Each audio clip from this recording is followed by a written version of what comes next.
Místo, které vám dnes chceme v krátkém filmovém šotu představit, leží asi 22 kilometrů od západního okraje Prahy v Králově Dvoře u Berouna, v těsné blízkosti dálnice D5 směrem na Plzeň.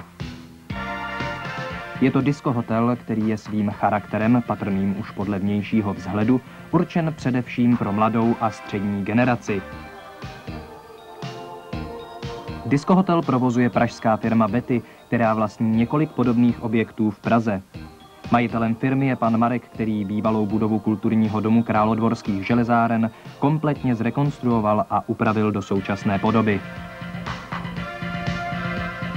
Objekt je těsně před zahájením provozu. V současné době se zde pořádají pravidelné sobotní diskotéky. Po zahájení provozu hotelu se počítá s jejich non-stop provozem. Za známými pražskými diskžokeji sem přijíždějí mladí lidé ze širokého okolí. Vždyť po dálnici je to z Prahy slabá čtvrthodinka a pro svou báječnou atmosféru jsou tato diskotéková sobotní show vyhledávaným místem zábavy. Hej, Macejko.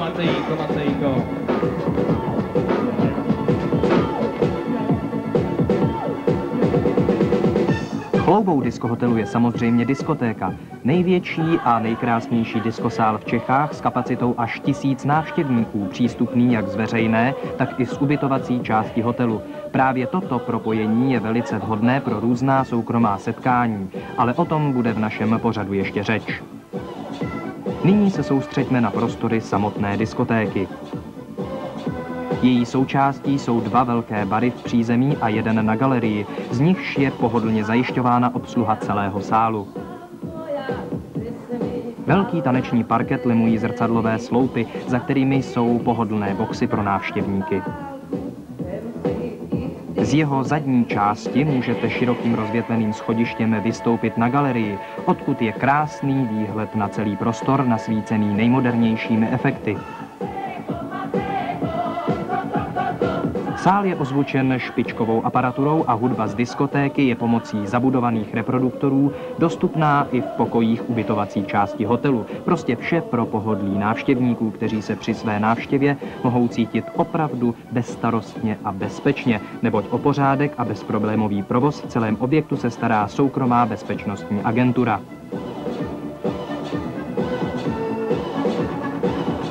Svůj vůz můžete zaparkovat na velkém parkovišti v zadním traktu hotelu, kde je i základní vybavení pro parking karavanů. Zázemí objektu umožňuje diskosál využít i pro další kulturní akce, například plesy nebo koncerty. Dříve zde hostovalo mnoho známých populárních zpěváků. Jedním z mnoha plánů firmy Betty je otevřít v dalších prostorách hotelů kasíno a hernu, která by byla propojená s diskotékou a poskytovala by další využití pro její návštěvníky. Mezi něž patří i pravidelní zahraniční hosté, kteří si tento obří diskosál oblíbili pro svoji nenapodobitelnou atmosféru.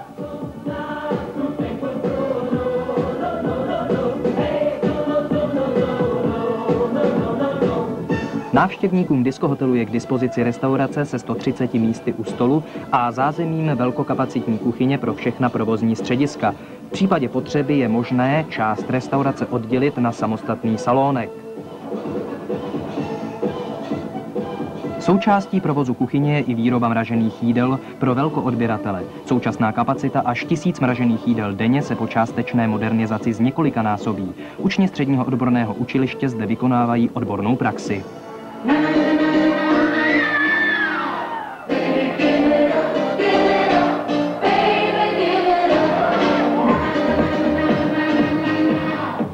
Specialitou ubytovací části našeho diskohotelu v Králově Dvoře u Berouna je oddělený party bar s velkou samostatnou terasou.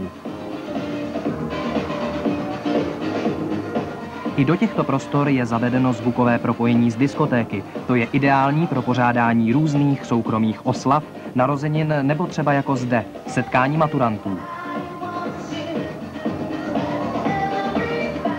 Z této části je samostatný vstup přímo do diskosálu a tak se naši hosté mohou kdykoliv rozhodnout, kdy vymění letní posezení na otevřené terase či v soukromém baru za vroucí atmosféru diskotéky ve velkém stylu.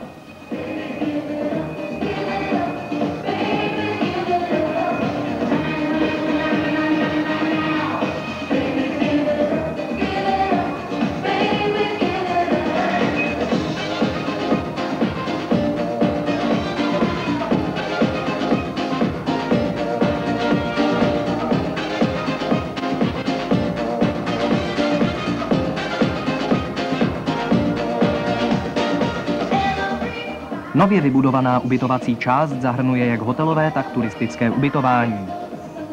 Pro 60 hostů jsou připraveny 2- až 5lůžkové pokoje s vlastní klimatizací a sociálním zařízením. Dalších 60 hostů pojme turistická ubytovna evropské úrovně.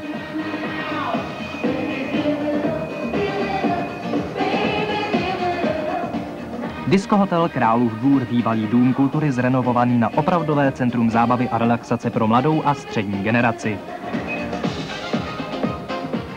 Pohodlí a bezpečnost jeho hostů, evropská úroveň stravování i ubytování. Mezi poskytované služby bude v nejbližší době zařazena také směnárna a informační centrum ubytování a obchodu v České republice. Pohodlné spojení s centrem hlavního města po dálnici D5.